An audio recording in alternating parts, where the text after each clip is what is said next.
It's July 12th, 2026. Welcome to the video, everybody. This footage right here, CENTCOM dropped it. 140 Iranian military targets going dark in a single night. Missile sites, naval assets, ammunition depots, coastal surveillance grids, one by one, systematically lights out. Let's rewind a few seconds because what just happened over the last 72 hours in the Strait of Hormuz is one of the most consequential military sequences of this entire conflict.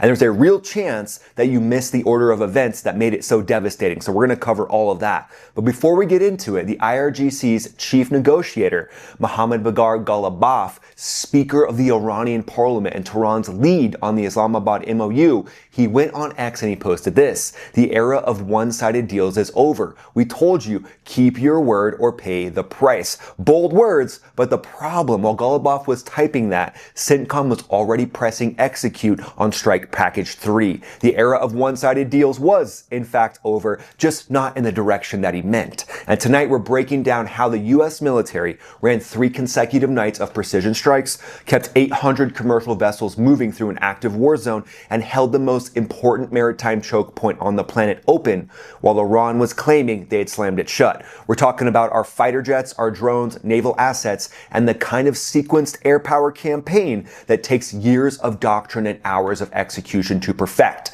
And then stay around for the global roundup section because we're going to cover how Russia turned doorbells, ring cameras, into battlefield ISR nodes. So that was wild, and we'll talk about how it's being countered as well. That's about 3/4 of the way through the video, so stay around for that. So Iran came to the Strait of Hormuz ready to go all night. CENTCOM brought 300 JDAMs. Only one party walked away satisfied.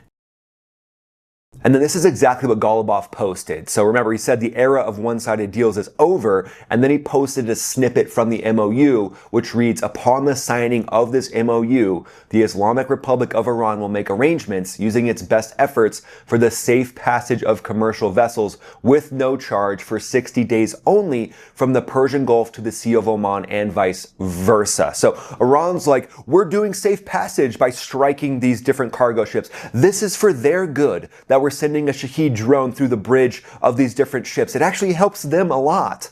We're really here to just help you guys, and our help happens to look like a 50-kilogram warhead on a Shahed drone. We're really good guys, and you should really let us date your sisters. I mean, that just shows the hypocrisy of where the Iranian regime is standing. But if we rewind 72 hours, the order of events here is wild. The IRGC is going to attack the Cyprus-flagged container ship, the GFS Galaxy, in the Strait of Hormuz. They set it ablaze, significant engine room damage. The crew was forced to abandon ship, even though Iran's like, we're here to help. This is us helping, blowing up your ship. One crew member is actually still missing from that ship. So yeah, Iran, thank you for your help killing these innocent mariners just trying to make a living going through the Strait of Hormuz. Then the IRGC declares the strait closed, claiming vessels were using unauthorized routes. So we're going to blow you up to keep you from going into an unauthorized route. I mean, this just shows you guys the level of craziness that these mafia bosses, I think mafia boss at this point is almost a compliment. And then they fired what they called was a warning shot at a second vessel, stopping it dead in the water. U.S. Central Command didn't issue a strongly worded statement. They didn't send an ex post only. They issued a targeting list. CENTCOM's public response: Iran does not control the strait. Then they added 3 more. Traffic is flowing. Let's actually pop to X right now, and let's look at exactly what CENTCOM said, and let's look at some of the targets that were likely hit. Hey everybody, here we are on X, and I want to walk you through what U.S. Central Command has been posting. It's very interesting. So, claim the Iranian commander for the Islamic Revolutionary Guard Corps Navy recently said on state-owned media that no foreign vessels may pass through the Strait of Hormuz without being identified, tracked, and monitored by Iranian forces. Fact, Iran does not control the Strait of Hormuz. It remains an international waterway. U.S. forces are positioned and prepared to keep it that way. And check this out. This is a video of what's going on or was going on just last night.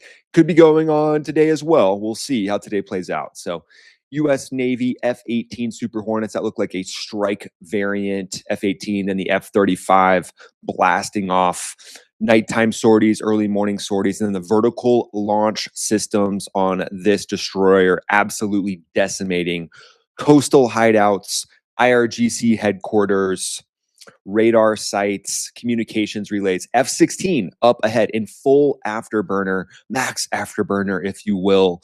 Seeing that thing going towards the battle. That looks like a F-35 headed that way, single engine on that one as well. And then strike footage, a lot of ballistic missiles being struck. And this is very interesting because Iran is saying that all the ballistic missiles they've launched are hitting the targets. Well, obviously, most of them aren't getting off the ground. They are launching at Gulf partners right now. We know a lot of interceptions have happened over the last 24 hours. That was a nice ballistic missile strike right there. Looked like a 500-pound JDAM. And then a truck, likely filled with drones, getting absolutely hammered. And then that target was blurred. So interesting why the target there was blurred out. But yeah, hitting some sensitive areas and locations. And remember, all this is scrubbed to make sure they're not giving any tip-offs to the IRGC, how to hide their different vehicles or targets better. This strike right here, right next to a radar tower, a radio tower right there, likely how the IRGC communicates, but they didn't get the message that if they mess around, they're going to find out from CENTCOM. So we talk a lot about military systems on this channel, and every jet, every tank, every missile in the U.S. arsenal depends on one metal America stopped mining nearly a decade ago, tungsten. And Washington just woke up to that problem in a big way. $12 billion invested through Project Vault and another $30 billion at the Critical Minerals Ministerial from the U.S. government, and the Pentagon has already started spending to restart domestic production. The Iran war has made it undeniable. America can't fight a modern war on foreign supply chains. That's where Volt Strategic Mining comes in. Trading under KNOX in Canada and KNXFF in the US, Volt is building what could be America's most strategic tungsten portfolio.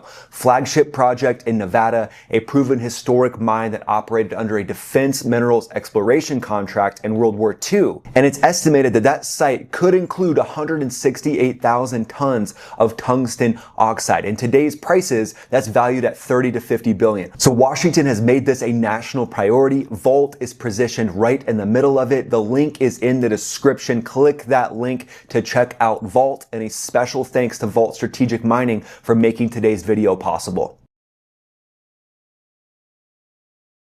And then just bringing you guys in on the Strait of Hormuz here. So this is where the kinetic action is taking place. A lot of people have talked about, why does Iran still have a lot of these sites left? Well, they have a lot of them. As you can see, even if we just come in down here to Jask, this is probably one of the places that has been hit as well. But even just coming into this little random naval base down here, remember, Iran takes all of its treasure and they put it into their military sites, specifically the sites that have the ability to help them extort the Strait of Hormuz. So here we've got a comms tower, EWR towers. This is a massive radar location here. So I would be very surprised if these were still standing. We got a radar here. It looks like a fuel storage depot there. And then big antennas here, as you can see the shadow.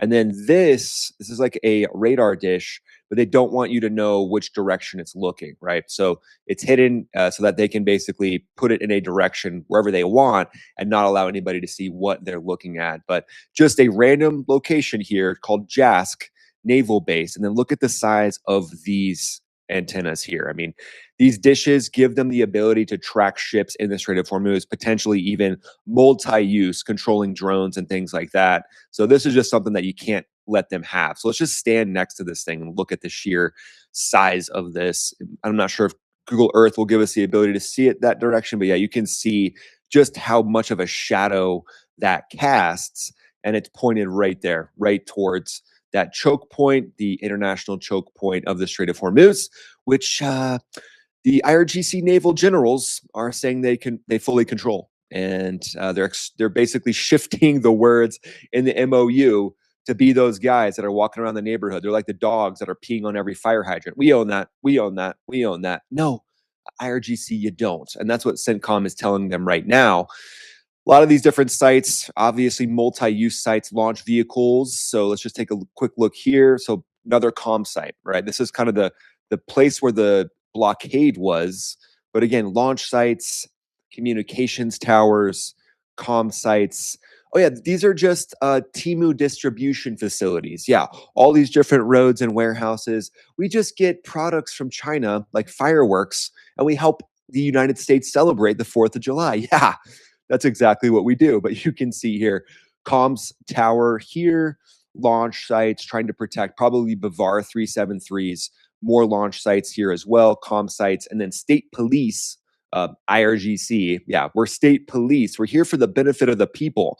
We're only going to help kill about 40 to 50,000 people. So we're really good guys. That's kind of the statement that I could hear coming out of the state police and the IRGC. Hopefully, a lot of these IRGC headquarters have gone bye-bye and basically been wiped off the map by CENTCOM. So we just looked at the targets, and we know that within hours, Strike Package 3 was complete. Approximately 140 Iranian military targets struck in one night, bringing the week's total to more than 300. The campaign was ordered by the commander-in-chief with one explicit mission: degrade Iran's ability to attack civilian mariners and commercial vessels freely transiting the Strait. Pete Hegseth didn't dress it up either. He said Iran made a poor choice, and now they pay. So Iran basically declared the Strait of Hormuz closed. CENTCOM just heard, oh, it's open hunting season on the IRGC. But let's talk about what 3 nights of American air power actually looked like. 3 strike packages, each one broader and bigger than the last. Each one basically doing squats and not only doing curls. These strike packages don't just stand by the curl bar. That's an IRGC move, standing there looking like an upside down triangle. This strike package was roughly 80 targets just in night 1, 90 targets in night 2, and now the wave 3, 140 targets. The full menu: missile and drone launch sites, naval capabilities, ammunition storage facilities, communication networks, and coastal surveillance locations. CENTCOM specified the munitions delivery: precision munitions launched by land and sea-based fighter aircraft, drones, and naval assets. So from a fighter pilot's perspective, likely F-18s blasting off the carrier, F-35s, as we just saw, dropping 500-pound bombs. And then CENTCOM flexed this photo of the F-16 with multiple APKWS rocket stations. That just shows that CENTCOM is very aware of how many drones Iran is still launching. Also, that F-16 loaded down with GBU-54s. The fact that that GBU-54 can be used as a laser-guided bomb or a GPS bomb is great for high-threat environments. Because in a high-threat environment, if your laser is on a target and you have to threat react and your laser goes off the target, the bomb could go off the target. But with a GBU-54, it'll go to the last known position of where that laser was. So as a fighter pilot, if you're going to threat react, you make sure you turn your laser off first, do your threat reactions, and then you can turn your laser back on, or just know that that GBU-54 is going to guide right into that target because of the advanced technology on that bomb. The strike package, all these different assets going in, likely the stealth fighter